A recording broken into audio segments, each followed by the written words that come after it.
क्या होगा अगर तुम्हें ये पता चले कि दुनिया के सबसे अमीर लोग जिन्हें हम दिन रात सफल होते देखते हैं, वे असल में कोई बहुत ज़्यादा मेहनत नहीं कर रहे हैं। मतलब उनका अमीर होना किसी किस्मत, बहुत बड़े टैलेंट या कंजूसी का नतीजा बिल्कुल नहीं है।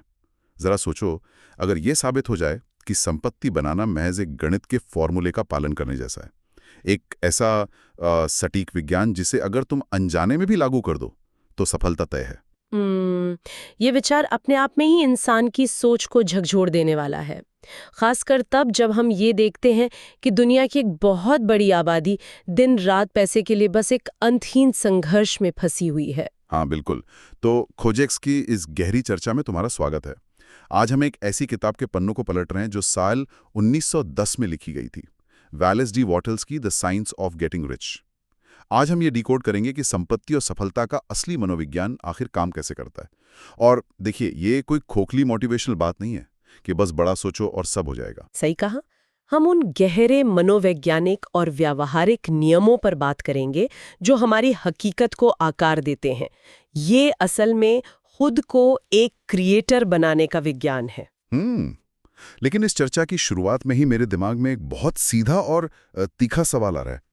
अगर अमीर बनने का वाकई कोई इतना सीधा विज्ञान मौजूद है, कोई फॉर्मूला है, तो आज भी इतने सारे लोग मिडिल क्लास के उस चक्रव्यूह में क्यों फंसे हैं? क्या ये विज्ञान वाली बात सिर्फ खुद को तसल्ली देने का एक भ्रम है? ये एक बहुत वाजिब सवाल है। देखिए, इसका जवाब उस धारणा में छिपा है जो सदियों से हमारे दिमाग में बिठाई गई है। हमें अक्सर सिखाया जाता है कि सादगी में ही महानता है और ज्यादा पैसे की चाहत रखना एक तरह का लालच है ना? हाँ बिल्कुल, उसे पाप माना जाता है। लेकिन वॉटल्स अपनी किताब की शुरुआत में ही इस बात को सिरे से खारिज कर देते हैं। उनका तर्क बहुत स्पष्ट है कि अमीर बनने का अधिकार हर इंसान का सबसे बुनियादी अधिकार है। अच्छा, बुनियादी अधिकार कैसे? मतलब इसे इतना जरूरी क्यों बताया गया है? क्योंकि एक इंसान के शरीर, उसके मन और उसकी आत्मा के पूरे विकास के लिए धन सबसे जरूरी साधन है। मतलब अगर तुम्हारे पास पैसा नहीं है तो तुम्हें न तो अच्छी किताबें पढ़ने का मौका मिलेगा, न दुनिया को करीब से देखने के लिए यात्राएं करने का अवसर मिलेगा। हाँ, ये बात तो है। और ना ही हम अपने आसपास के लोगों की उस स्तर पर मदद कर पाएंगे जिस स्तर पर हम करना चाहते हैं। एकदम सही। जीवन का प्राकृतिक उद्देश्य ही विस्तार है, आगे बढ़ना है। इसलिए अगर कोई इंसान आर्थिक रूप से संपन्न नहीं हो रहा है तो वो अपनी पूरी क्षमता के साथ जी ही नहीं रहा है। ये नजरिया वाकई उस सोच से बहुत अलग है जहां पैसे को हर बुराई की जड़ कहा जाता है। लेकिन चलिए मिडिल क्लास के उस संघर्ष की बात करते हैं। हम अक्सर लोगों को कहते सुनते हैं ना कि अगर मेरे पास किसी अमीर परिवार का सपोर्ट होता तो मैं भी आज सफल होता। हाँ, हम अपनी नाकामी का पूरा दोष अपने माहौल पर, अपने एनवायरनमेंट पर डाल देते हैं। लेकिन अगर हम इस किताब के विज्ञान को माने तो ये तर्क पूरी तरह से फेल हो जाता है। वो कैसे? मतलब माहौल का तो असर पड़ता ही है ना? असर पड़ता है, लेकिन अगर सिर्फ माहौल से सफलता तय होती तो एक ही शहर के या एक ही मोहल्ले के सारे लोग करोड़पति होते। हाँ। और किसी दूसरे शहर के सारे लोग गरीब होते।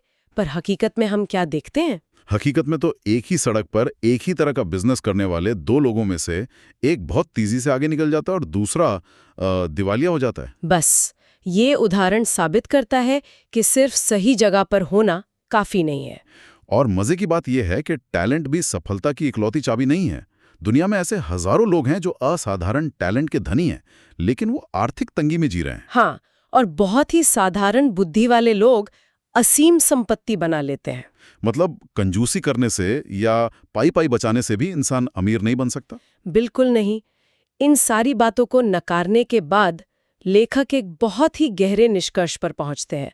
वो कहते हैं कि सफलता असल में एक खास तरीके यानी सर्टेन वे में सोचने और काम करने का परिणाम है। Certain way. इसे सुनकर मुझे गुरुत्वाकर्षण यानी ग्रेविटी के नियम का ख्याल आ रहा है। ग्रेविटी, वो कैसे? देखिए, गुरुत्वाकर्षण का नियम ये नहीं देखता कि कोई इंसान कितना टैलेंटेड है या वो किस शहर में रहता है। अगर कोई भी इंसान छत से कूदता है तो वो नीचे ही गिरेगा। ये नियम पूरी तरह से निष्पक्ष है। अरे वाह, ये एनालॉजी इस कॉन्सेप्ट को समझने के लिए एकदम सटीक है। मतलब अगर इस खास तरीके को कोई भी अपना ले तो सफलता का नियम उसके लिए भी उतनी ही निष्पक्षता से काम करेगा, है ना? 100%। और यहीं से ये किताब उन चीजों के बारे में बात करना शुरू करती है जो हमारी रोजमर्रा की समझ से थोड़ी परे हैं। जब हम इस खास तरीके को गहराई से समझते हैं तो लेखक एक फॉर्मलेस सब्सटेंस यानी एक मूल निराकार तत्व की बात करते हैं। फॉर्मलेस सब्सटेंस, ये थोड़ा हवा हवाई लग रहा है। इसका क्या मतलब हुआ? उनका मानना है कि ये पूरा ब्रह्मांड एक ही मूल विचारशील तत्व से बना है। जब उस खाली तत्व में, उस स्पेस में कोई विचार, कोई थॉट डाला जाता है तो वो भौतिक दुनिया में उसी विचार का रूप लेने लगता है। एक मिनट रुकिए, ये बात तो वाकई रहस्यमयी लगने लगी है। मतलब क्या हमारे विचार सिर्फ हमारे दिमाग के अंदर की न्यूरोलॉजिकल एक्टिविटी नहीं है? क्या उनमें बाहरी दुनिया की चीजों को आकार देने की ताकत है? सुनने में अजीब लगता है, लेकिन हाँ। अगर मैं इसे आज के मॉडर्न साइंस के नजरिए से देखूं, तो क्या हम इसे रेटिकुलर एक्टिवेटिंग सिस्टम जैसी किसी चीज से जोड़ सकते हैं, जहां हमारा दिमाग जब किसी चीज पर फोकस करता है तो उसे आसपास वही चीजें दिखने लगती हैं? हम इसे उस मॉडर्न साइकोलॉजी से बिल्कुल जोड़ सकते हैं, लेकिन लेखक कहते हैं कि इंसान के लिए दुनिया का सबसे मुश्किल काम है सच्चाई पर अपना फोकस बनाए रखना, तब भी जब बाहरी दिखावा बिल्कुल उसके उलट हो। बाहरी दिखावा, इसका कोई उदाहरण? मान लो कोई इंसान गहरे कर्ज में डूबा है, उसके आसपास सिर्फ बिल और आर्थिक तंगी है। ऐसे माहौल में दिमाग कुदरती तौर पर सिर्फ गरीबी और डर के विचार बनाएगा। हाँ, वो तो जाहिर सी बात है, टेंशन तो होगी। लेकिन इस विज्ञान के अनुसार उन गरीबी के बाहरी दिखावों के बीच भी अपने दिमाग में प्रचुरता और अमीरी की सच्चाई को लगातार सोचना ही वो असली मेहनत है। यही इंसान को अपना भाग्य बदलने की ताकत देती है। लेकिन यहां मैं थोड़ा संदेह जताना चाहूंगा, क्योंकि यहीं पर लोग अक्सर लॉ ऑफ अट्रैक्शन का गलत मतलब निकाल लेते हैं। अगर मैं लगातार एक सिलाई मशीन के बारे में सोचता रहूं, हाँ, और हर दिन ये सच्चाई मानकर चलूं कि मेरे पास एक सिलाई मशीन है, तो क्या वो मशीन जादू से मेरे कमरे में प्रकट हो जाएगी? अगर ऐसा है तो ये विज्ञान नहीं, जादू टोना हो गया। नहीं, स्रोत इस गलतफहमी को बहुत अच्छी तरह से दूर करता है। किताब में साफ साफ लिखा है कि ये कोई जादू नहीं है।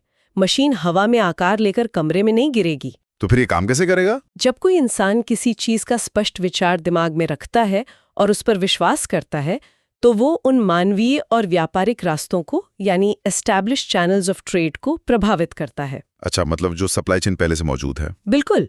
तुम्हारे उस विचार और लगातार उस दिशा में काम करने की वजह से हो सकता है मीलों दूर बैठा कोई इंसान कोई ऐसा व्यापारिक फैसला ले जिसके परिणाम स्वरूप वो मशीन तुम तक पहुंच जाए। समझ गया। मतलब विचार एक तरह का ब्लूप्रिंट बनाते हैं और फिर इंसान की हरकतें और समाज का ढांचा उस ब्लूप्रिंट को हकीकत में बदलता है। एकदम सही। लेकिन जब हम व्यापार की बात कर रहे हैं तो आधुनिक कॉर्पोरेट दुनिया का एक बहुत कड़वा सच सामने आता है, प्रतिस्पर्धा, मतलब कट थ्रोट कॉम्पिटिशन। हाँ, जिसे हम हर जगह देखते हैं। हमें हमेशा ये लगता है कि दुनिया में संसाधन सीमित हैं। जैसे पैसा एक पिज्जा की तरह है, अगर किसी ने 2 स्लाइस ज्यादा ले लिए तो मेरे लिए कम बचेंगे। और यहीं पर ये किताब इस पूरी धारणा को पलट देती है। इस सर्टेन वे का सबसे मजबूत स्तंभ यही है कि हमें कॉम्पिटिटिव माइंडसेट यानी प्रतिस्पर्धा की सोच से बाहर निकलना होगा। प्रतिस्पर्धा से बाहर? लेकिन बिजनेस में ये कैसे मुमकिन है? लेखक चेतावनी देते हैं कि जो चीज पहले से मौजूद है उसके लिए लड़ना बंद करना होगा। असली ताकत क्रिएटिव माइंडसेट यानी निर्माण करने की सोच में है। जब हम ये मान लेते हैं कि दुनिया का सारा पैसा चंद लोगों के पास है, तो हम डर के शिकार हो जाते हैं। बिल्कुल। और डर के उस माहौल में निर्माण करने की हमारी सारी रचनात्मक शक्ति खत्म हो जाती है। ब्रह्मांड में अदृश्य आपूर्ति कभी खत्म नहीं होती। ये बात सुनने में बहुत अच्छी लगती है, लेकिन जमीनी स्तर पर इसे कैसे लागू किया जाए? मुझे इस किताब का एक हिस्सा बहुत दिलचस्प लगा, जहां व्यापार में वैल्यू की बात की गई है। हाँ, वो उपयोग मूल्य वाला हिस्सा। अक्सर लोग सोचते हैं कि बिजनेस का मतलब है किसी को चालाकी से कम चीज देकर उससे ज्यादा पैसे निकाल लेना। लेकिन यहाँ कहा गया है कि तुम्हें हर इंसान को उसके द्वारा दिए गए कैश वैल्यू से अधिक का यूज वैल्यू देना है। हाँ, और इसके लिए वो एस्किमो वाला उदाहरण बहुत बेहतरीन है। वही ना, कि अगर मैं $500 के फर के बदले किसी एस्किमो को एक कीमती पेंटिंग दूं तो वो उसके लिए बेकार है। कागज पर तो ये बराबर का सौदा है। कागज पर हाँ, लेकिन हकीकत में बिल्कुल नहीं। उस एस्किमो के लिए उस पेंटिंग का कोई यूज वैल्यू नहीं है। वो पेंटिंग बर्फ के तूफान में उसे ठंड से नहीं बचा सकती। तो एक तरह से व्यापारी ने उस एस्किमो का नुकसान ही किया है। यही समझने वाली बात है। लेकिन अगर वही व्यापारी उस एस्किमो को $50 की एक अच्छी बंदूक दे, तो ये सौदा एस्किमो की जिंदगी बदल देगा। हाँ, क्योंकि उस $50 की बंदूक का यूज वैल्यू उसके लिए हजारों डॉलर के बराबर है। वो सुरक्षित रह सकेगा, बेहतर शिकार कर सकेगा। बिल्कुल, लेखक कहते हैं कि असली बिजनेस ही यही है। जब तुम सामने वाले की जिंदगी में वो चीज जोड़ते हो जिससे उसका जीवन बेहतर होता है, तो वो लेन देन दोनों को अमीर बनाता है। ये तो आज के मॉडर्न स्टार्टअप इकोसिस्टम जैसा ही है। अगर कोई सॉफ्टवेयर कंपनी $50 महीने का टूल बेच रही है, लेकिन उससे किसी बिजनेस का $500 का समय बच रहा है, तो वो खुशी खुशी पैसे देंगे। हाँ, क्योंकि वैल्यू हमेशा कीमत से बड़ी होनी चाहिए। लेकिन अब एक व्यवहारिक समस्या पर आते हैं। जब रास्ते मुश्किल हों, जब सब कुछ खिलाफ जा रहा हो, तो एक इंसान अपने इस क्रिएटिव माइंडसेट को बनाए कैसे रखे? अक्सर लोग विल पावर यानी इच्छा शक्ति का इस्तेमाल करने लगते हैं। हाँ, हम सोचते हैं कि हम अपनी इच्छा शक्ति से दूसरों को अपनी बात मनवा लेंगे या हालात को जबरदस्ती बदल देंगे, और यहीं पर सबसे बड़ी गलती होती है। तो स्रोत इस बारे में क्या कहता है? स्रोत इस बात पर बहुत सख्ती से जोर देता है कि अपनी इच्छा शक्ति का इस्तेमाल कभी भी दूसरों को नियंत्रित करने के लिए नहीं करना चाहिए। ये एक तरह की मानसिक डकैती है। तो फिर उस इच्छा शक्ति का सही इस्तेमाल करना कहाँ है? अगर मैं हालात नहीं बदल सकता, तो मेरे पास जो विल पावर है उसका करूं क्या? विल पावर का इकलौता काम है खुद को अनुशासित रखना, खुद को उस खास तरीके पर सोचने और काम करने के लिए मजबूर करने में। मतलब जब भी दिमाग में डर या गरीबी के विचार आएं, तो अपनी विल पावर से उन विचारों को काटना है। एकदम सही। अपना ध्यान वापस अमीरी और रचनात्मकता पर लाना है। और इस मानसिक अनुशासन को बनाए रखने का जो सबसे शक्तिशाली टूल बताया गया है, वो है कृतज्ञता, यानी ग्रैटिट्यूड। कृतज्ञता। ये शब्द सुनते ही अक्सर लोगों को लगता है कि ये कोई बहुत ही हल्की फुल्की आध्यात्मिक बात हो रही है, जिसका पैसे या बिजनेस से कोई लेना देना नहीं है। लेकिन वॉटल्स इसे एक वैज्ञानिक नियम की तरह समझाते हैं। भौतिक का नियम है ना कि हर क्रिया की एक समान और विपरीत प्रतिक्रिया होती है। हाँ, एक्शन एंड रिएक्शन। बस जब हमारा दिमाग उन चीजों के लिए गहराई से कृतज्ञता महसूस करता है, तो वो एक सकारात्मक ऊर्जा बाहर भेजता है, और ब्रह्मांड की प्रतिक्रिया ये होती है कि जो हम चाहते हैं वो और तेजी से हमारी ओर आने लगता है। मतलब कृतज्ञता हमें शिकायत करने वाले मन से निकालकर वापस क्रिएटिव माइंड की फ्रीक्वेंसी पर ले आती है। बिल्कुल। ये बात गहराई तो रखती है। लेकिन जब हम अपने आसपास की दुनिया को देखते हैं, तो हम गरीबी और दुख को अनदेखा नहीं कर सकते। और यहाँ इस किताब का एक हिस्सा ऐसा है जो शायद बहुत से लोगों को असहज कर सकता है। तुम उस चैरिटी वाले हिस्से की बात कर रहे हो ना? हाँ, किताब कहती है कि गरीबी की तस्वीरों पर ध्यान मत दो। यहाँ तक कि पारंपरिक दान को भी गरीबी खत्म करने का रास्ता नहीं माना गया है। तो मेरा सवाल यह है कि क्या अपनी आंखें मूंदकर सिर्फ खुद के अमीर बनने पर फोकस करना एक तरह का स्वार्थ नहीं है? लेकिन लेखक का तर्क इसके बिल्कुल विपरीत है। वो कैसे? चैरिटी तो अच्छी चीज मानी जाती है। उनका मानना है कि पारंपरिक चैरिटी सिर्फ लोगों को उनकी उस दयनीय स्थिति में जिंदा रखने का काम करती है। वो रोटी का टुकड़ा तो दे देते हैं, लेकिन इंसान को उस गरीबी के चक्रव्यूह से बाहर नहीं निकालते। तो फिर इस चक्रव्यूह को तोड़ा कैसे जाए? असली मदद तब होती है जब उन गरीब लोगों के अंदर ये प्रेरणा जगाई जाए कि वे भी उस स्थिति से बाहर आ सकते हैं। और वो प्रेरणा सिर्फ उपदेश देकर नहीं दी जा सकती। तो फिर कैसे? खुद अमीर बनकर। जब कोई इंसान बिना किसी का हक मारे सफलता हासिल करता है, तो वो दूसरों के लिए एक जीता जागता उदाहरण बन जाता है। दुनिया की सबसे बड़ी सेवा यही है कि तुम खुद को उस मुकाम पर ले जाओ जहां से तुम दूसरों को ऊपर उठने के लिए प्रेरित कर सको। वाह, मतलब ये कि अंधेरे से लड़ने का सबसे अच्छा तरीका है खुद एक रोशनी बन जाना। तो चलिए मान लेते हैं कि हमारी सोच सही हो गई, हमने कृतज्ञता को भी अपना लिया। हाँ। लेकिन अगर मैं सिर्फ अपने कमरे में एक आरामदायक कुर्सी पर बैठकर ये सब सोचता रहूं, तो दुनिया तो नहीं बदलने वाली ना? बिल्कुल नहीं। और यही बात आती है इस विज्ञान के सबसे जरूरी हिस्से की, आज का कर्म, एक्शन नाउ। हाँ, जो लॉ ऑफ अट्रैक्शन की आधी अधूरी बातें करते हैं, वो अक्सर यही मात खा जाते हैं। सही कहा। ये मानसिक विज्ञान में सबसे बड़ी मिसिंग लिंक है। लोग सिर्फ इंतजार करते हैं कि उनके सोचने भर से सब कुछ हो जाएगा, लेकिन सच ये है कि विचार अवसरों को तुम्हारी ओर लाते हैं, पर तुम्हारा कर्म तुम्हें उन्हें ग्रहण करने के काबिल बनाता है। हम अक्सर बहाना बनाते हैं ना कि जिस दिन मेरे पास ज्यादा पैसे होंगे या जिस दिन मैं बड़े शहर में शिफ्ट हो जाऊंगा, तब मैं अपना बिजनेस शुरू करूंगा।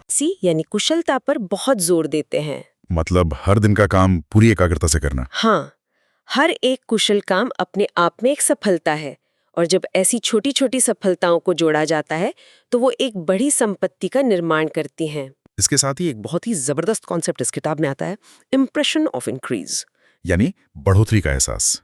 मुझे ये व्यक्तिगत रूप से बहुत शक्तिशाली लगा। हाँ, ये मनोविज्ञान के नजरिए से बहुत गहरा सच है। मतलब हम दिन भर में जिससे भी मिलें, चाहे वो कोई बड़ा क्लाइंट हो या एक छोटा बच्चा जिसे हम कैंडी बेच रहे हो, उसे ये महसूस होना चाहिए कि हमारे संपर्क में आने से वो भी आगे बढ़ रहा है। बिल्कुल, दुनिया का हर इंसान स्वाभाविक रूप से विकास की ओर आकर्षित होता है। जब लोगों को तुमसे बढ़ोतरी का एहसास मिलता है तो वे खुद ब खुद तुम्हारी ओर खींचे चले आते हैं। हाँ, कोई भी उस इंसान के साथ बिजनेस करना चाहेगा जो उन्हें ये विश्वास दिलाए कि उनके जीवन में तरक्की हो रही है। ये वो चुंबक है जो अवसरों को कभी खत्म नहीं होने देता।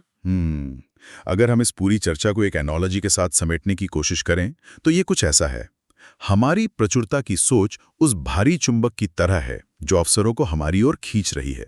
लेकिन अगर हम आज और अभी अपने दोनों हाथ आगे नहीं बढ़ाएंगे तो वो सारे मौके हमारे पास आकर भी फिसल जाएंगे। बिल्कुल।